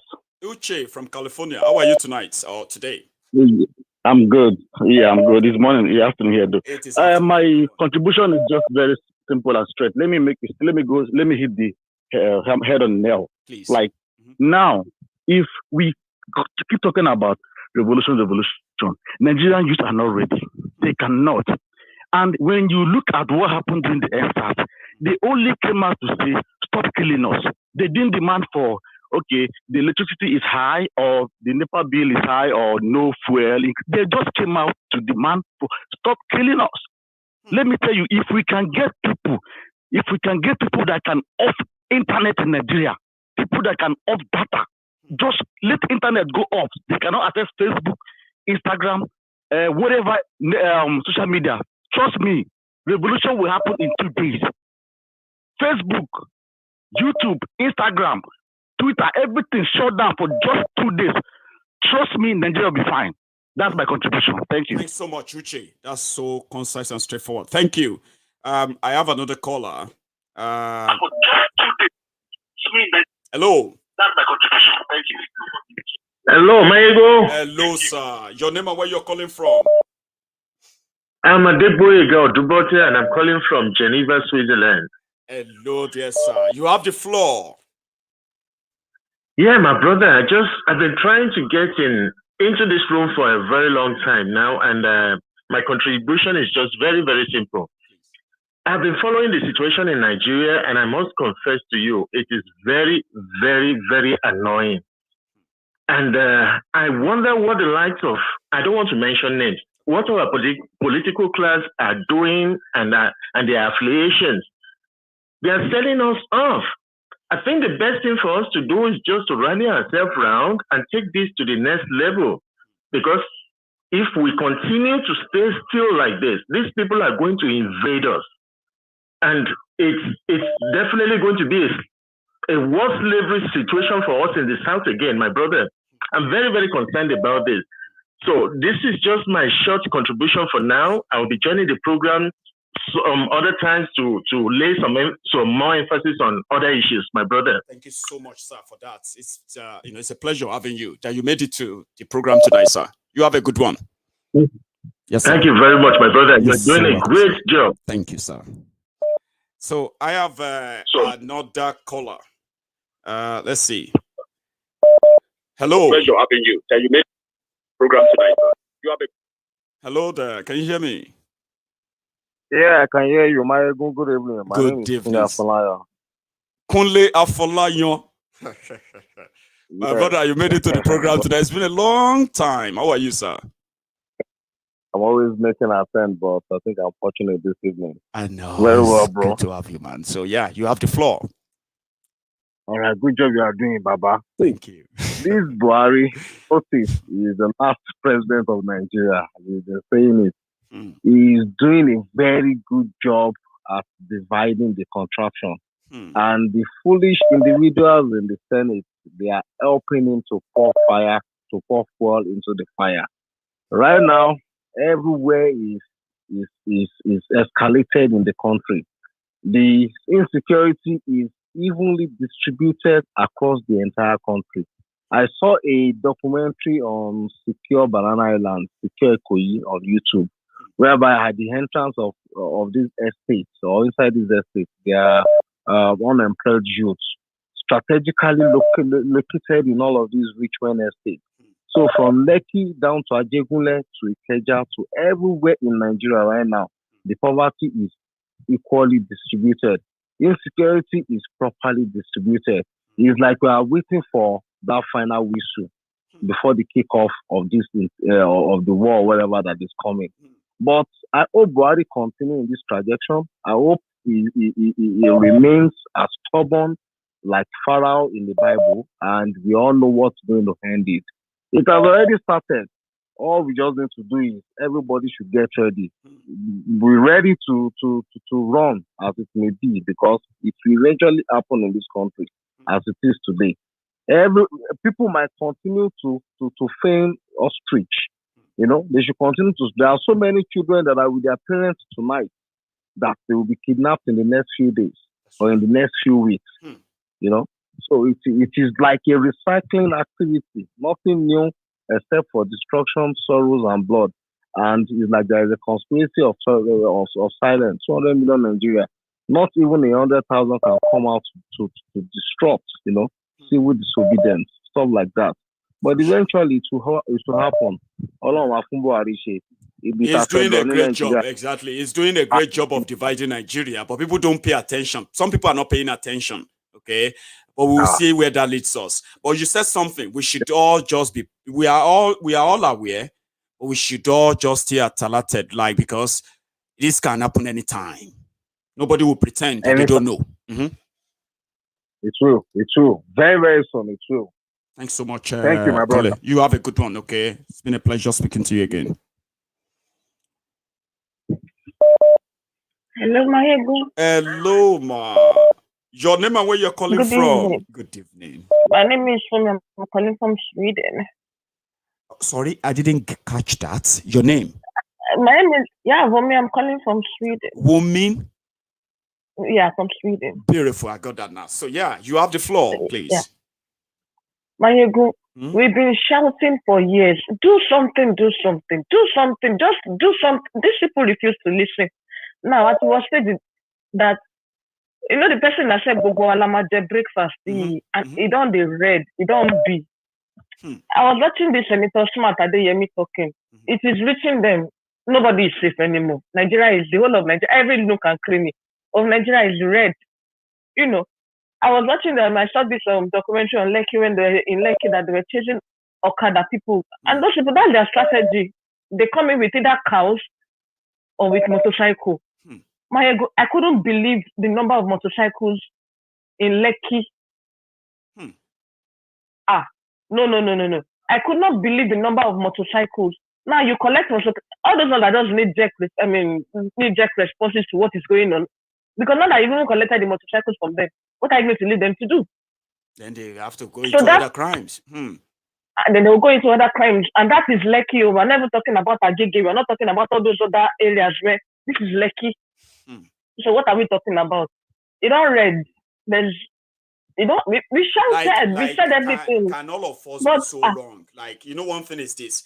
We are not in Nigeria, right? We follow through everything going on there. We have our facts and everything to back everything going on. Then the people in Nigeria also, even those in government, politicians, we've seen them on videos. We've seen, even if they are not genuine, can all of us be wrong and only Buhari is right? I still don't get it. I don't understand where that man's stubbornness comes from. I don't understand where the stubbornness comes from. So if this is Nigeria is gone. We are done. Let's just separate us from that Sahel. Thank you. I'll take another call. I'll take another call. All right, thank you. It's been a pleasure talking to you. Okay, you have a good one. I have another caller. That's Wumi from Sweden. I love that. Hello. Hello. Oh, another lady. Good evening. Your name and where you're calling from? Hi. I'm coming from Ireland. Oh, your name? My name is Joy. Joy from Ireland. I love that. So yeah, you have the floor, ma. Go on. Can you hear me? Oh, can you hear me? Okay. First of all, thank you very much for enlightening us about Yoruba. Yes, I can hear you. Loud and clear. Eshe, let me just put it that way. For enlightening us about Yoruba nation. All of you, Sunday, everybody. I thank God. Buhari is a blessing in disguise. If it is not there, this will not happen. Because Allah created Pharaoh for destruction. God used Buhari to break Nigeria. And this is great. For my prayer is that God should help everybody in that country to survive what is coming. Because things are coming to that country. But God should help us all. That's just what I can say because I am not happy. I cannot even take my children home after 21 years. We can't go back to Nigeria. So that country needs help and it needs prayer for our own people and for Nnamdi Kanu people, the Biafran, that God should just release us from the bondage we are in. That's just all. And survive what is coming. Thank you so much, ma. Joy from Ireland. I'm going to take another call before we round it up tonight. Hello. Hello there. Hello. Your name and where you're calling from? CJ from Boston. CJ from this is CJ from Boston, yep. Yes, sir. Hello, sir. Then you are live. Please go on. You are doing a great job, my brother. Thank you so much. I want to say that, of course, thank God for internet and social media. Posterity definitely will see what you've done and will judge you. That is why I keep telling people. Anybody in Nigeria who is thinking that somehow that country will survive Buhari, by 2023, they should be planning two things, referendum or restructuring. Just go peacefully. Else, that country will burn. I just told my own mother to go and be looking for accommodation in Ghana or Cotonou. So she can easily find alternate escape. So that she will not be a refugee in another country.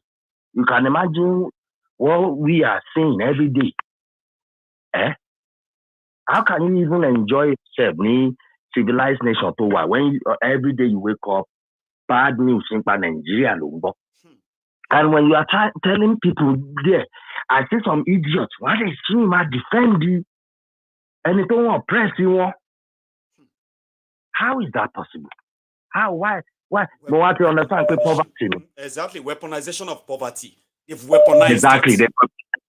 Exactly. They weaponize poverty just so, and even education, they deliberately ruin it so that when people know, people will ask questions. People, imagine a lot of people know like you, they won't be able to succeed easily. So now is the time. Keep it up. Definitely, it's about the time, and we just pray. Come blow, come when you're one be, come faragba, and it's only ogun asotele. That's right, sir. You know, like shaitan sir. She gets. I want you what you are aware of a lot of things down in Kotomo 5 years ago, down in Kotomo 3 years ago, down Kotomo 3 months ago, and we'll continue. And that awareness is working. People know now, right? But the side of the weaponized poverty, we can't really change that overnight. But you know, the richest, I mean, the best riches we can give to people is education. When their mind is so enlightened, right, they will liberate themselves. Money can do that. Yes. Thank You're you, sir. absolutely correct. Thank you, sir. Everything you say, every day, you are. In fact, I tell them, listen to this man. I tell them in Nigeria, listen, you have to be listening to this guy. Thank you, sir. Because he is warning. And when people don't learn from history, that's why people perish. That's right. If you have been like this, anybody who still die in Nigeria did that at his own peril. Thank you so much, sir. Let me take another caller. Sir, it's a pleasure talking to you. Thank you, sir. I have one more caller, which will be my will be my last caller. I'm so sorry that you've been calling and you've not got through. Okay. Hello. Hello, Maiyegun. This is Dapo calling from Coventry. Oh, say that again. The name. Dapo calling from Coventry. Dapo from Coventry. Great, sir. Dapo. Oh, Dapo. Great. I got it now. Dapo. Sir. Did you say Dapo? Yeah. Mm-hmm. Dapo. Yeah. DAPO. Oh, BAB. I mean, so BAPO. Yeah, hello, Maiyegun. Can you hear me? Yes. Dapo. Please fire on. I can hear that now. Sir. Yeah, Maiyegun, you know, you've been talking a lot and we do really appreciate that. You know, I think it has come to a stage whereby we should be providing solutions to what we're going to do next. What actions are we going to take? Right. You know, Nigerians have got a lot of technical experts. I think it's time whereby we would raise youths who are actually experts in, you know, web welfare. You know, it's not about, you know, we're going to fight because we can't fight the military. That is certain. Why can't we recruit youths who would attack, you know, the technology of the Nigerian system? Once we bring out the technology, I think it will go a long way. Once we cripple the system, it will go a long way. Nigeria is just no more. That is just it. We just have to accept, we have to accept the facts. And one thing I want to ask is just about Remi Tinubu. How did Remi Tinubu get an assistant pastor from the Redeemed Christian Church of God? You know, the church has a lot to play in this. How did Oshibajo become an assistant pastor in the church as well? You know, if they've got integrity, they should not be in that post. It is about time for people to start resigning. Why do we have people of ethnicity still serving under Buhari and coming on air to defend this guy? This guy is a no-good guy. He's got nothing to offer. You know, it's about time, Nigerians, you know, if we can keep on talking, but what is the solution? You know, by the time we start raising up youth to fight, we can't fight the military. We've done it before. It's not possible. That's right. But the best thing we can actually do, attack them through the internet. That is one way we can actually do it. Thank you. Yeah, that's what I'm going to say. You know, sorry, my blood is actually just boiling because I've got families living in Nigeria as well. I know. I can imagine.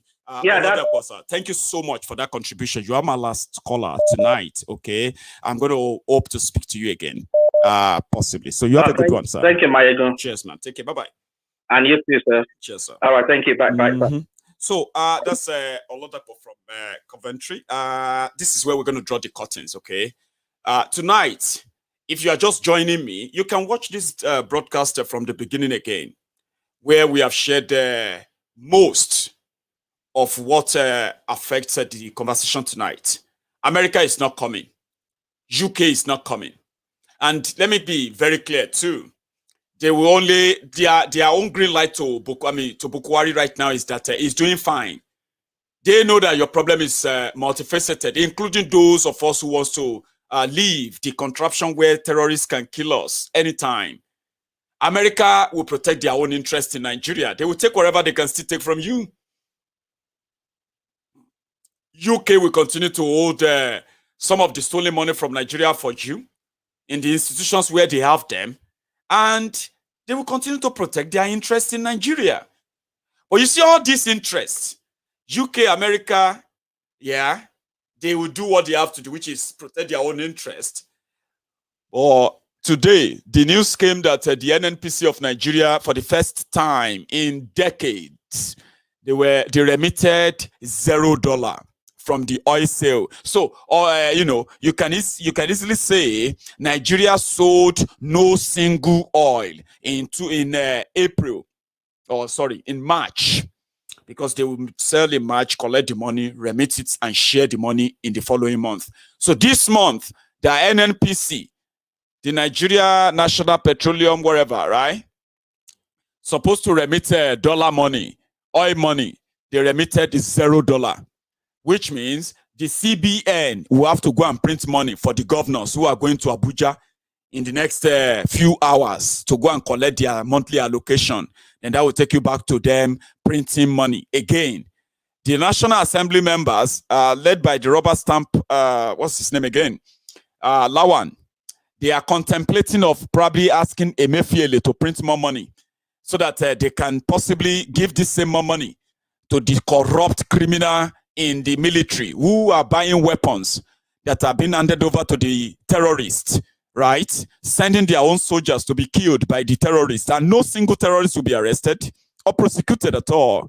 While the remainder of their weapons are being shipped down to the eastern Nigeria to massacre the Biafrans. Same thing is happening in Yoruba land. When their military are not moving the weapons to go and kill Nigerians themselves, they send the terrorists, they move the weapons for the terrorists. People were asking, how do you think these terrorists move their weapons all over the country? I said they don't. The military in Nigeria help them to move all the weapons. There are facts. There are established facts to this. That's why we won't stop talking. So when people say we just talk and talk and talk, let us remember this. 2 years ago, the numbers of people who will be interested in you having a chat about Oduduwa Republic, you will never compare them to those who are more interested today. Even some of you today, you are now coming out boldly with your chest to demand for Oduduwa Republic. It is because we didn't stop talking, right? As we are talking, more people are being converted. People are finding and seeing reasons why Nigeria is not working, why it won't work. People are now saying, well, I may not go for outright breakup, but if Nigeria is not restructured, if Nigeria is not restructured before 2023, then they will settle for breakup. I am always somebody who will say, give everybody his own time. Those who want Nigeria to remain one, or those who want restructuring, those who want this, those who want that, don't worry, give everybody their own time. They will be disappointed, and the number of those that will be demanding for the breakup of Nigeria will continue to increase. And we will continue to talk. I love it tonight because I just run a test on my own new equipment. It's going to get better. I'm going to get so better, so fantastic. I mean, I've been so buzzing. Simply means I am not going to turn off my mic. So, until what will change the status quo will happen, we are not turning off the mic. Thank you so much, everyone, for your time tonight. And I hope you did enjoy yourselves with me. If you did, please go under this video. Give me that thumb up if you can. I mean, click like, right? And if you haven't subscribed to Maiyegun's Diary Political YouTube channel, you can do it as well before you go. I'm going to see you again tomorrow. And don't forget, download your Sendwave app. if you are in the countries where you can send them to Nigeria, and what countries are these? The UK. If you are in the UK, download the app. If you're in the US, download the app. Use the Politico promo. Get those steps and get some dollars saved. Some people said, Maiyegun, am I going to collect Naira? Now you know you're not going to collect Naira when you send money to Nigeria through the Sendwave, right? You're going to collect your own currency, hard currency there, and you know what to do. Wherever you change it for, that is your own choice. But download the app, use the Politico promo. Let me make some money too, so that I can continue to get myself better and better and better equipment. And for those who might say, hey, you don't have an idea. I used to do this with just a single phone. You just need to see my room right now. So I'm blushing. And if you don't understand, you would never understand it. Thank you so much to every one of you for your time. I'm going to see you again tomorrow. Good night.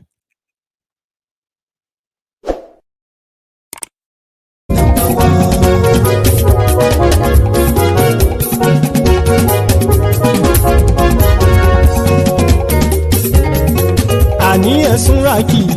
Maiyegun ti dé. Maiyegun ti dé. Ọ̀jẹ̀lú ẹ̀sùn ràkì. Maiyegun ti dé. Àní ẹ̀sùn ràkì. Maiyegun ti dé. Lórí Facebook. Maiyegun ti dé. Àní ẹ̀sùn ràkì. Maiyegun ti dé. Lórí YouTube. Maiyegun ti dé. Àní ẹ̀sùn ràkì. Maiyegun ti dé.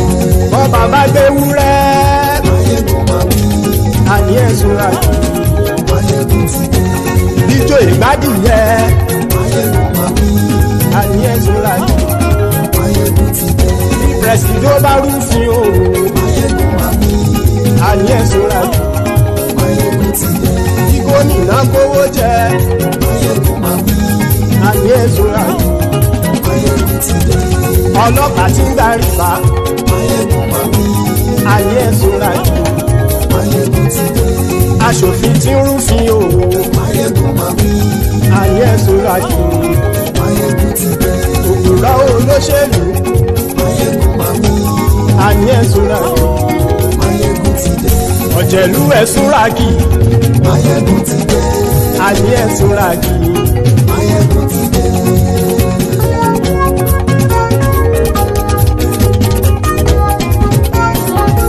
Maiyegun ti dé. Gbogbo ọ̀jẹ̀lú ẹ̀sùn ràkì.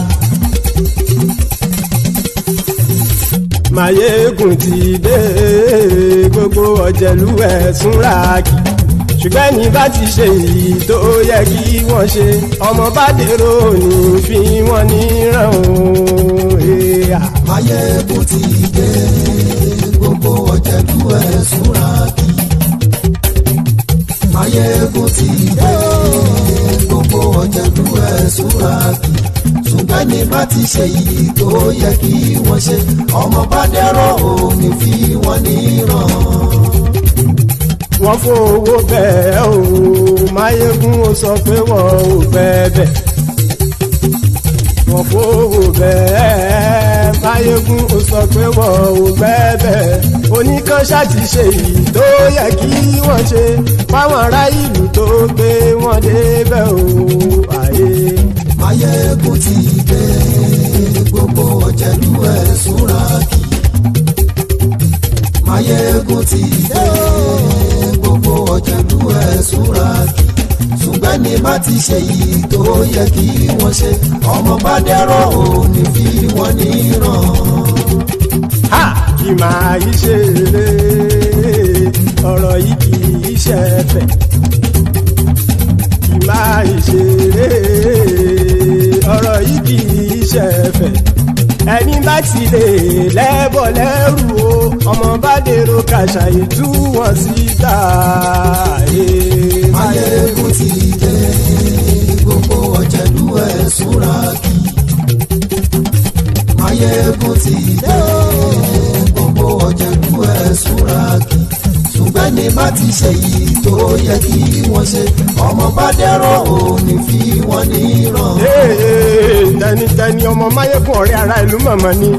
ó fọlọ́run ṣọ́ ẹ̀ bá kìlẹ́bù lóòótọ́ olódodo ìlú ọ̀tá ìlú mọ̀mọ́ ni ìwọ ṣá máa ń ṣọ́ra kò sì mọ́ bẹ̀rù bọ́tà ń lè rí bóníṣègùn lé káwọn mọ̀mọ́ fi ṣera wọn ni ó ti dẹrùn tí wọn ò gbọ́dọ̀ sè mọ́bẹ̀. èèpo ọ̀bọ̀ lọmọ bá dérò tàjẹ́ ò gbọ́dọ̀ jẹ́ ó ti jọba lórí abínú ẹni kò sì mọ́ fòyà àìsíwọ́lu ní ẹnìkẹ́ ìgbódì ẹyin lábàrá ó kó ẹni tó bá dán wò á kàmù Maiyegun ti dé gbogbo ọ̀jẹ̀lú ẹ̀ tún ra kì Maiyegun ti dé gbogbo ọ̀jẹ̀lú ẹ̀ tún ra kì o ẹni bá ti ṣe yìí tó yẹ kí wọ́n ṣe ọmọ bá dèrò òní bí wọ́n níran o. Maiyegun ti dé gbogbo ọ̀jẹ̀lú ẹ̀ tún ra kì.